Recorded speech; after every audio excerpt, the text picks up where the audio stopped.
ago out at the Columbian. Can you raise your hands? Yeah. So hard to believe that was 2 years ago.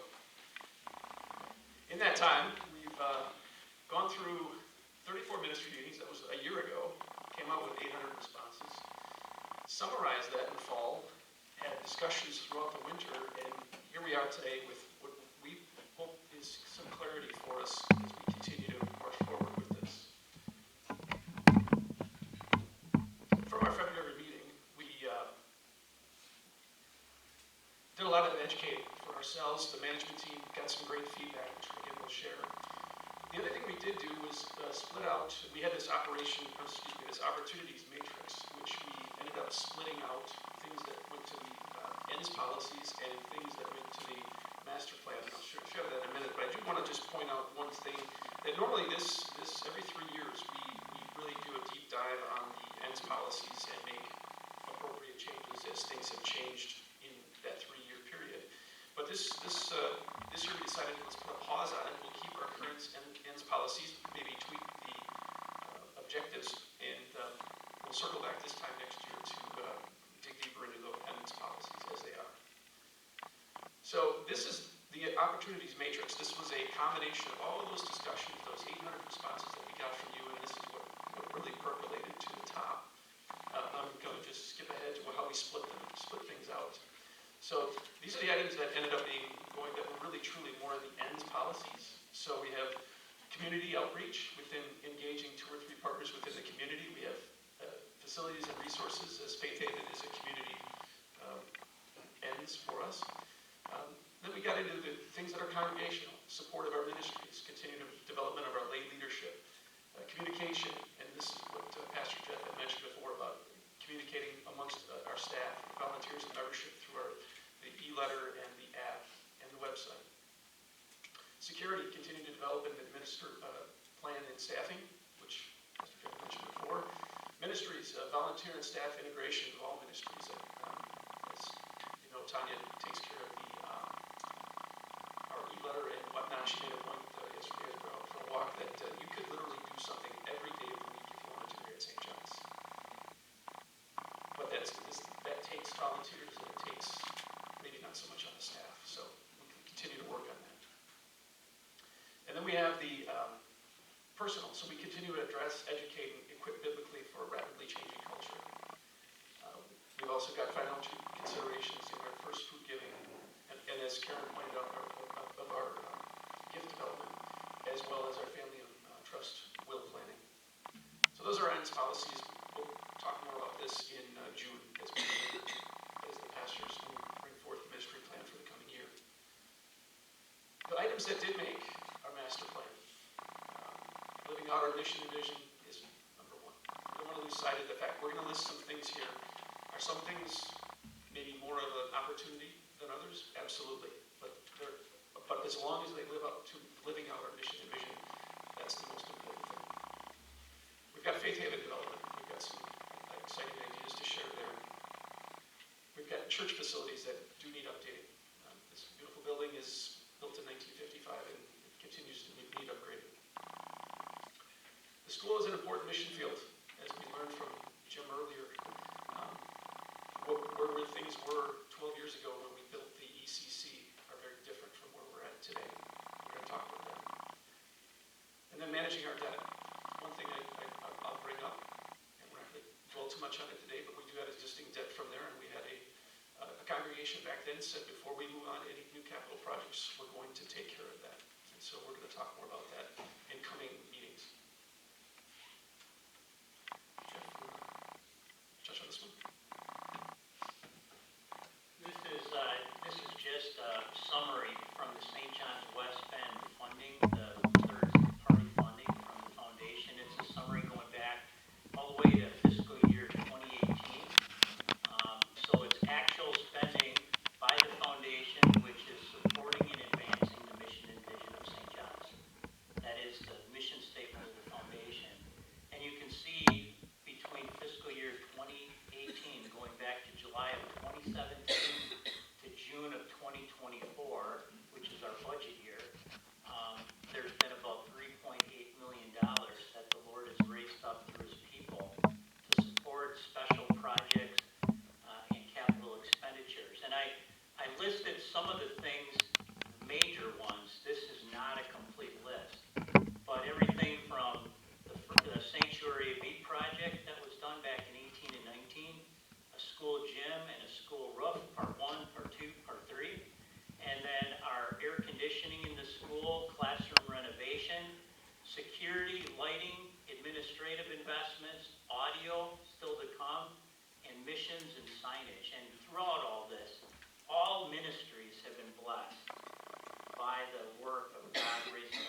probably, we just wanted to put this in here so you had some context historically what God has been doing through his people. And this is God's work.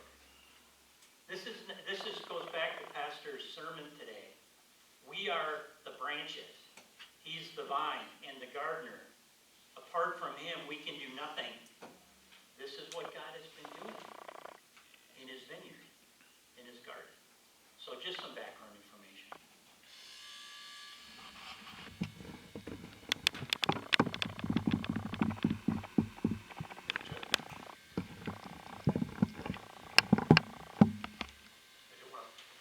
One other thing before we continue on here. It was pointed out, and maybe some of you have been closer to it than others haven't felt it, but I think Doug made a statement about tension. And as we tackle these things, and there's this tension about what's most important. First and foremost, it's what God's will is for us. And so putting ourselves first before what God has for us. I want to just stress is that we'll do this together. As a board, we're not going to insert what our feelings are, although we may bring up some important things. But we work together as a congregation to find this path forward. So we talked about campus care, planning, and needs. We've got a parking lot that's a year and a half that we have left on. It's not gravel yet, so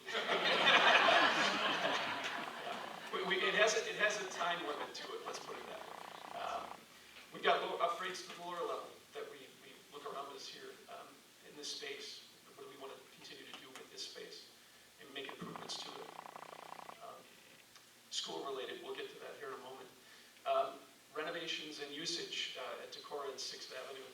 And we've got these 3 other lots that the corner lot is unoccupied right now. We've got some work to do there, and the leadership board is working on that. But just know that there's lots of planning and care that has to go on, and we have opportunities with it. So just keep that in the back of your mind.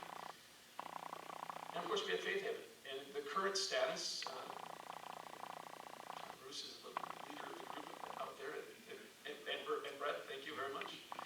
Restore and maintain has been really the status out there. And if you've not been out there, I encourage you to get out to Faith Haven and enjoy God's creation and what the team has done to keep things up out there. But we also look to investment in the future. We evaluate the grading for worship services, maybe some water, bathrooms, and electricity. We're even going to put an image in your mind here as we go forward. Something along these lines is what we're thinking of in terms of providing shelter, providing some fixed bathrooms with water out there and electricity. So think of I think if anybody's been out to any of the county parks where they've got shelters, there's usually a bathroom, some electricity, and some space for worship and just fellowship out there. So that's what we have for one idea for Faith Haven, but more to come on that. So we'll put that out there. And so with that, I'm going to ask Jeff to take the lead now on these. Here we go, on our strategic plan for the school.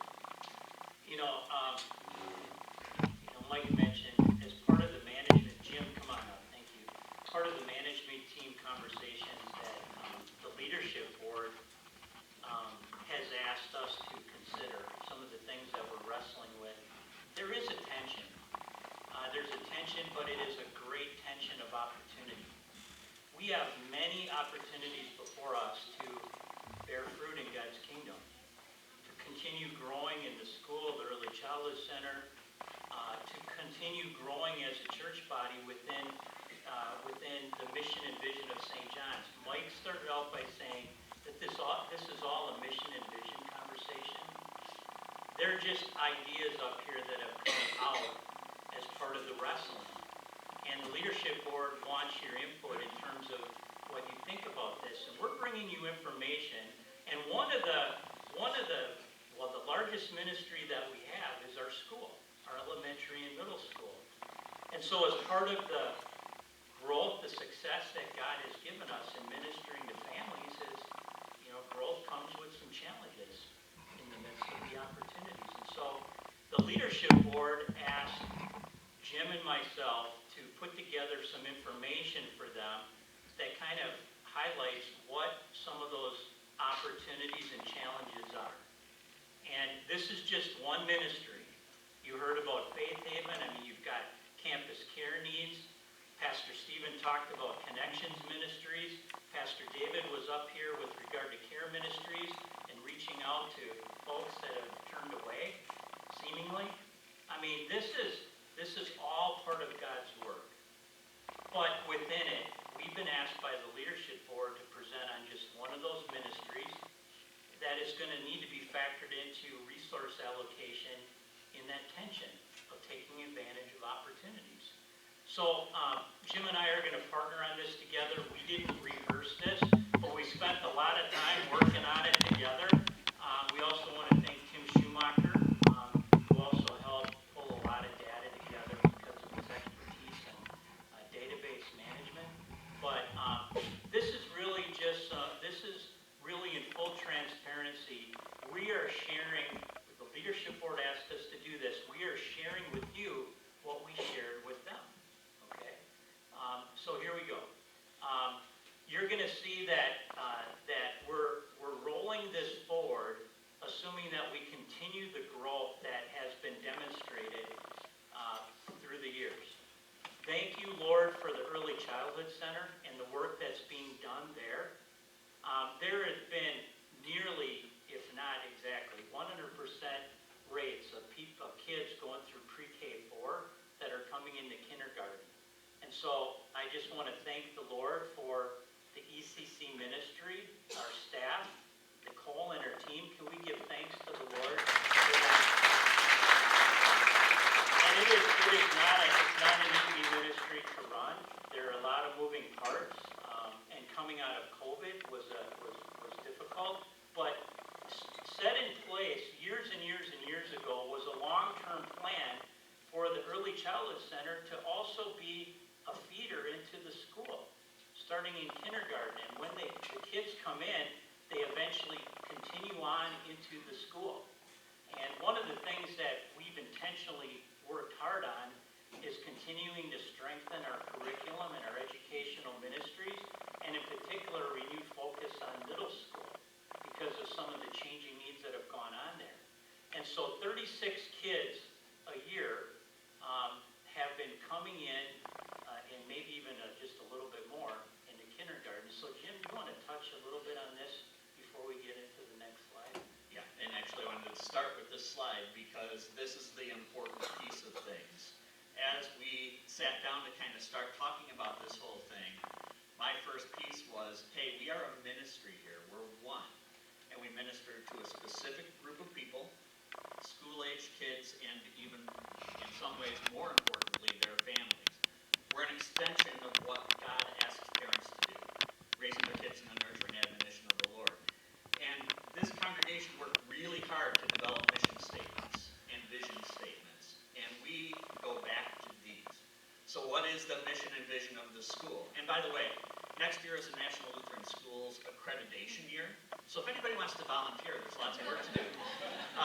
But one of the first things they look at is what is the mission and vision of the school, and one of the things that makes St. John's somewhat unique among Lutheran schools is that the school mission and vision is the church's mission and vision.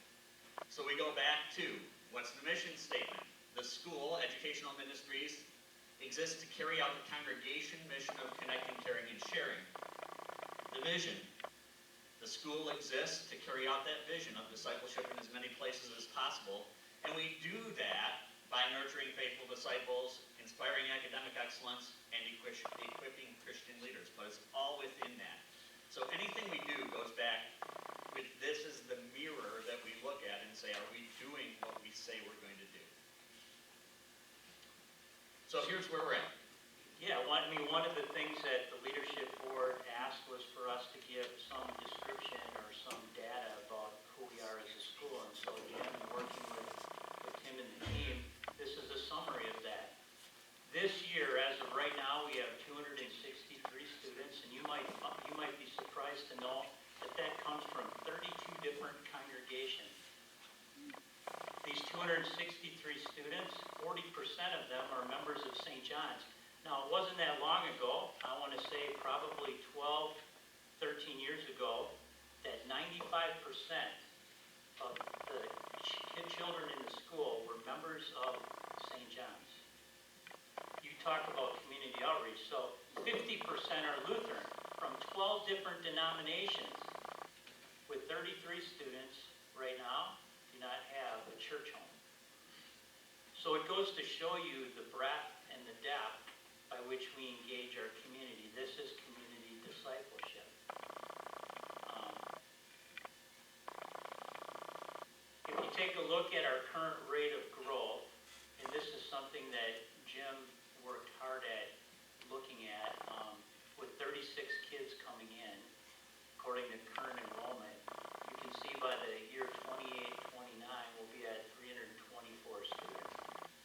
Praise God, you can see the incremental growth. It really just kind of continues. Now, I would say that one of the things we need to be aware of is that this assumes also consistent economic conditions. You know, it's been a relatively calm period apart from COVID. But what does this look like during a time of an economic downturn? Only the Lord knows. But this would be assuming current rate of growth. And Jim, maybe you could just talk a little bit about this slide so people understand what this is trying to refer to. Right, if you look at putting kids in classrooms, this is what we need. We need classrooms for kids to be in. We say 36 kids per grade level. That assumes 18 per classroom up to grade 4. After that, we can start to become a little bit more creative with the way that we work with our middle school. So what I did was looked at what are our minimums. One of the things we have here that is phenomenal is a music program, a music teacher who teaches full time, who meets with all of our kids, who runs a band program. We wanted to make sure that we still could do that. So we also need a music room as a part of it. As we look into next year, we need for next year one additional classroom in order to be able to serve our students. I will say with this, we run lean, very lean when it comes to classroom use. So like many times if a student gets a free period, they get a free period while somebody else is in that classroom teaching those kids. We don't have classrooms that sit vacant during the day, usually not even for an hour. In 25-26, we need an additional one. 26-27, because of the way that the population is, we graduate, for example, this year 15 8th graders, and we bring in 36 kindergarten students. Maybe a couple more this year, actually. So as we look at it, that year, for 1 year, we wouldn't need another classroom. After that, by 28-29, we'd need a total of 18 classrooms. In the school building right now, there are 14.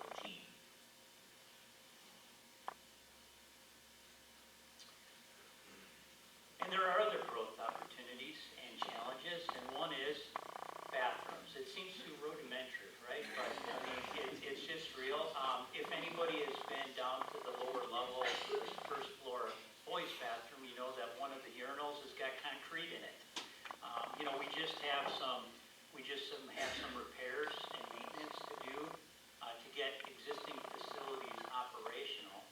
But what we did is the leadership board encouraged us to take a look at what could be done soon. And so we talked with our construction partner, Joseph Schmidt, to take a look at what could be done in our school right now in terms of expanding our bathroom facilities or expanding the capacity with more kids. And so one is repair and upgrading as best we can our current bathrooms. We're going to take a look at the space in our current locker rooms on the first floor by the gym. And they put together a preliminary plan that reconfigures it very nicely. We can add bathroom facilities in there and still have a changing area that works pretty well. And then we're also looking at options to add possibly one boys and one girls bathroom on the second floor. That's got pros and cons and could be quite expensive. direction until after we've lived with these upgrades for a while to see how it does in terms of taking pressure off of operations, so to speak. That'll be something that we'll take a look at for next summer if it's needed at that time at all. Probably a good point now to pause. I mean, thinking about, for those of you who have been here, how many were here as members of the congregation in the planning conversations about the long-term campus master plan going back to before we built the early childhood center? Raise your hand. How many were here? Okay, about half, I would say, which makes sense. And actually, if you were to reach out to the whole congregation, it's going to be even less than that in terms of how, the seasons of life, a movement in the Christian life. Back in the day, we had talked about early childhood center was prioritized first. Secondly, what were other possibilities for long-term campus expansion? And one of the other options was expanding our school.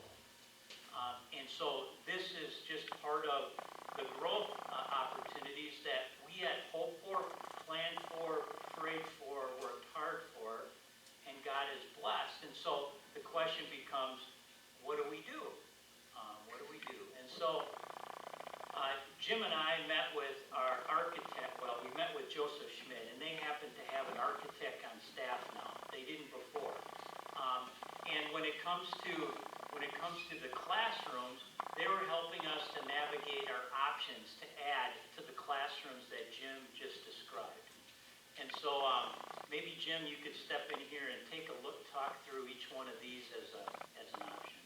Yeah, I kind of mentioned the music idea earlier, and that piece of things, there is a classroom that is used for music now. One of the things that I do is I look at, okay, how many kids are in each classroom for how much time all day long, and if you go simply by the number of kids in the room, our music room is probably our least used classroom, because some of that time it's used for 1, 2, or 3 kids who are getting individual band lessons during that time. Doesn't mean it's not used, doesn't mean that it's sitting there empty, but we said, okay, what would it look like? And Esther very graciously during COVID moved from room to room for music. Now what that meant was she couldn't do some of the things that she normally does that make our music program strong, like teaching keyboard, like teaching guitar, those kinds of things. But we considered that space. We considered the gathering space, which I call the stroller room. We've kicked the strollers out of there now because we've needed the space as an auxiliary classroom. We have kids meeting in that hallway space right now. And looked at what would happen. Could we build a wall in there? Could we move some office space out of there? Office space which is currently used for tutoring, for resource, for speech services, those kinds of things. Could we do that? Could we split Mrs. Rodman's classroom? Everybody seems to think that Mrs. Rodman's classroom is the largest room in the building. It's not. But we looked at that and said, what would it look like if we did that? What that would mean is we could probably put about 10 kids in each kindergarten classroom if we did that. We also looked at our early childhood center resource room and talked about what would happen if we split that into 2 classrooms for a time.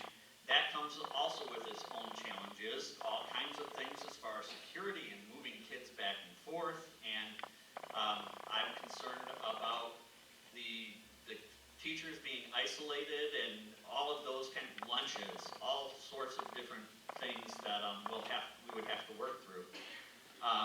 But that seems to be probably the easiest temporary 2-year fix at this point. So here are a list of challenges that the school has right now in the midst of opportunities, and Jim briefly, because we can log down in this. But, yeah. Couple of things. We moved the library over here. You're aware of that. That brings with it its own opportunities and challenges. Crystal Weiss brings bad weather with her every time that she brings kids over to the library.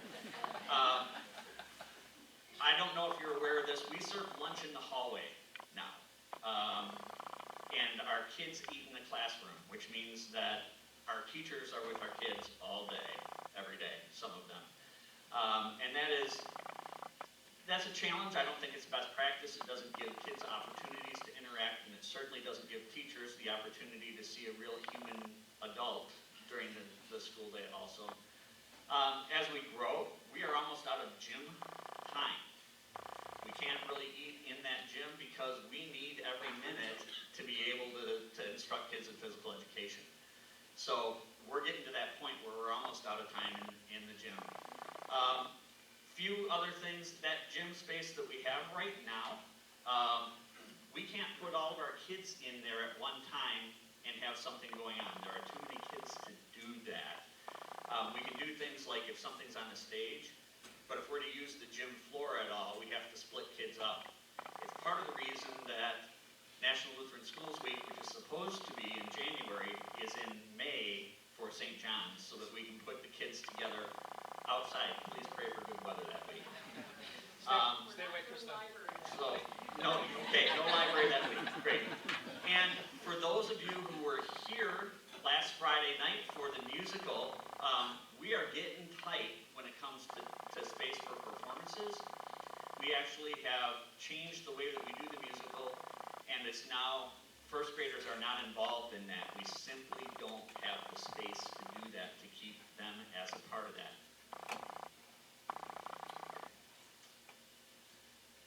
So other considerations as part of the wrestling with the opportunity and attention. Okay, some data. Approximately 35% of private pay tuition is subsidized by other revenue streams of the church, and that's primarily tithes and offerings. So as you grow, it requires more investment in raw dollars by our other revenue streams. Early childhood center margins, revenue less our staffing expenses, and tithes and offerings. The elementary middle school scale and strategic capacity is an issue that is becoming very, very real. The demand of the marketplace, and I hate to use the business phrase, but the demand out there in our community for what we have to offer, and what do we offer? Primarily, Jesus. But also what he teaches. And teaching them to be good students and good citizens. So this is all part of discipleship. There's a demand for it. It's there, but we have a capacity. And so what it does is it actually creates challenges in terms of, how we open up various slots and what are the pecking order in terms of who can get in, members, and then the community. It's becoming more and more challenging. We will always have a capacity because we're not proposing that we can go to 3 classrooms per grade. So we're going to need to be comfortable with the fact that there need to be limits. And then we have the St. John's Phase 1 long-term debt, which if you look at the back page of your financial statement, you don't have to do it now, but it's there. I mean, we have roughly $1 million worth of long-term debt that bears interest at only 3.5%. But that 3.5% interest rate, which is modest, it will reset at the then current market rate of interest about 3 years from now. Okay, so right about running out of final space in the school. And so that needs to have conversation because as Mike mentioned, right now the congregation, according to where it stands, has said that before we do any big expansion, that needs to be paid in full. So this all becomes part of wrestling with attention and planning. So St. John's Leadership Board asked us to take a look at, hey guys, we don't really have a good feel for what potentially could be out there and options. And so for lack of a better way to describe this, we kind of went to, we talked about 3 levels: Olympics, gold, silver, bronze. And so we said, well, let's just start talking about ideas and talking with Joseph Schmidt about what could be out there for ideas just to get the conversation rolling, to wrestle with the tension. And so starting with the bronze level, it's basically focused on one thing: adding 4 classrooms. And we can get to 3 of them. And it's a lot of work, and it's going to be a lot of physical disruption. It's going to require some sacrifices. We can get to 3 of the 4. The 4th one, I don't know, we'll have to figure that out. But that might be the bronze option. And again, within these options, there are sub-options. It's a very nuanced thing, okay? But there are low grade level, mid-grade level, higher grade level. The silver option, if you will, might include 4 classrooms and a gymnasium, or some other fellowship space that could be used for performances or something like that. Yet to be determined. But this would be the second kind of category that we've kind of just opened up some conversations with Joseph Schmidt about. But that's the general idea. Add space, add capacity, get more gymnasium performances space. And then gold, if you will, might include something like 6 classrooms, a gym, maybe resource, counseling space. I'd like to pause on this a little bit because, you know, you see the word counseling. Pastor David touched on it with our partnership. But Jim, I'd like you to share a little bit about kind of how education has changed in the last few years. How long do it take? Sure. Okay, here's the real, I mean, this is real. In the past 2 weeks, I have referred 3 kids for crisis counseling. In the past 2 weeks. I am currently working with 12 different students together with their counselor. That's me, personally. And I know that there are at least 15 to 20 other kids who are out there. I could go into some of my real reasons why, but however we've gotten to this point, it is real. We've been working with students who have real severe anxiety issues. And this is something that isn't going away. I'm sure those of you who teach in other places are seeing the same kinds of things. It is an epidemic today. And right now, even as our teachers work with that, one of the challenges they have is who coordinates all of this, and how can I even make a phone call if my classroom's used all the time, so as I communicate with parents. So one of my longer-term goals, even short-term goals, would be to find a way to help coordinate these types of things find somebody to help coordinate these kinds of things. We have been super blessed with Christian Family Solutions. They have been phenomenal. I had one this week that I referred on a Tuesday morning at 10:15. By 11 o'clock, I was notified that the appointment had been made. So they are tremendous. But that's really a short-term crisis solution rather than working long-term with parents and families. Every organization has got its limitations. And right now, we have limitations with teachers on time and space. And if you had the speed of light, it's like the theory of relativity. But the thing is that they need space and they need time to make phone calls, interact with parents, even to just catch their breath. One of the things that we're talking about this year is, as we budget for this coming year, how do we actually invest in staff to create more time availability so we can keep our teachers and our support staff healthy. And so that's a tension, that's a challenge, because all this needs to be resourced. And when we have flat offerings in a growing school, that's all part of wrestling through this. And it's real. But these are opportunities to grow God's kingdom. These are good opportunities to have. If you think we're speaking negatively, we're not. We're just speaking real. And the school is just one of many ministry opportunities here. I mean, just look at the parking lot. The entrance to the church with walkers and folks that are getting old and concrete's cracking. We're going to do the parking lot. What are we going to do with maybe changing that carport and allowing for people? We're going to need to get a lift pretty soon to get over some of those steps, you know? I mean, one of the things we need to take a look at is, what are we doing that makes sense for the long term here if we're going to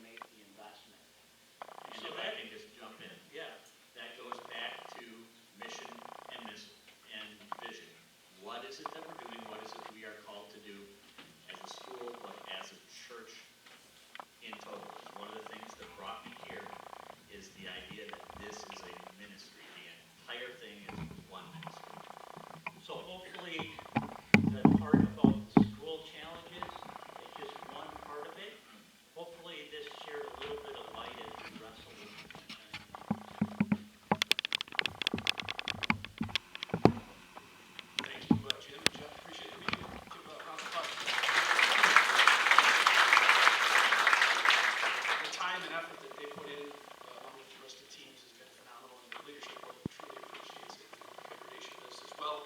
And so what are our next steps? So coming forth here at the in May and June, and we'll present this in the June meeting, is our ministry plans, and they'll be presented to the congregation as we do every year. Next is going to be creating opportunities for you all to tour and experience the campus needs, much like we did 12 years ago. We had tours, we had a lot of opportunity for you all to see what's going on there.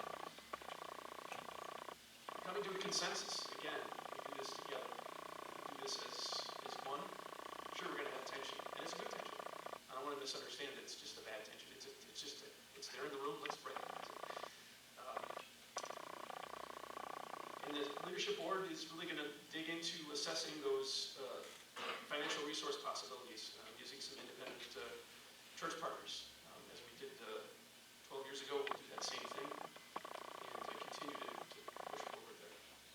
So, the first question, let's get it out there. Based upon what you've heard today, what do you think about what you just heard today? It's a very open-ended question, I realize that, but let's have a discussion. So if you've got any questions, hold them until the end, or write them down. But go ahead. So we'll take a few minutes here. Does anybody have one they want to share with us? Just one. Tables here. Anybody want to share? Brian, you want to share? Well, good opportunities to grow. Just so excitement. Good opportunities to grow. Obviously, there's everything, but there's a lot of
share if the board is ready to because it's got to go beyond that. I mean, thank you all for being here. Amazing, great job.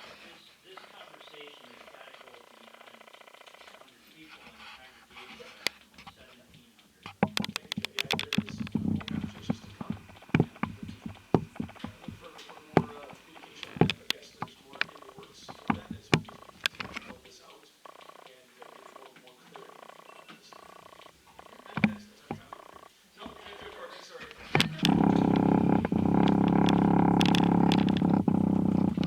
Quick question. Would you mind sharing, clarify the timeline? I know it's after the period, so there has to be some of the decision to get started. Can you share with your board timeline is set at this point?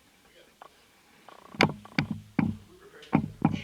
Not necessarily my answer yet, but, so as you saw, if we go back to Jim and Jeff's timeline, we've got things that we can do in the short term that they will serve the purpose. And I said that in the short term, as far as the next year or two. It's that 3 years out, that 3 to 4 years out, that we really have to make some serious efforts to get something in place.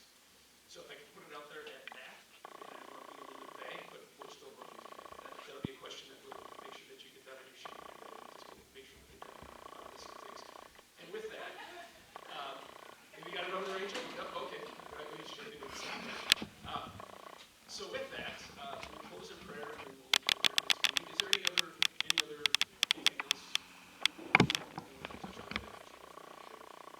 Let's pray. Heavenly Father, today we thank you so much for bringing us all together and knowing that this is your will and we are working to make that apparent for our mission and vision here at St. John's. We pray that you would bless our travels today as we go out into your kingdom. We pray this all in Jesus' name. Marilyn Holmquist, we had a motion to adjourn